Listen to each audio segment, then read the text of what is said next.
জয় জগন্নাথ।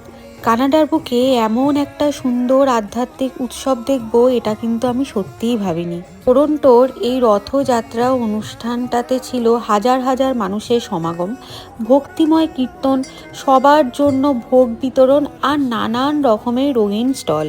পুরো পরিবেশটা ছিল আনন্দ আর শান্তিতে ভরা। সে ভালো কি লেগেছে বলুন তো? এখানে হরিনাম সংকীর্তন হয়েছিল দুই ভিন্ন ধারায়। একদিকে বিদেশি ভক্তরা তাদের নিজস্ব সুর ছন্দে কীর্তন করেছিলেন, আর অন্যদিকে আমরা ভারতীয়রা আমাদের পরিচিত সুরে হরিনাম সংকীর্তন করেছিলাম। ভাষা সুর আলাদা হলেও কিন্তু সবার উদ্দেশ্য ছিল একটাই, ভগবানের নামগান আর ভক্তি।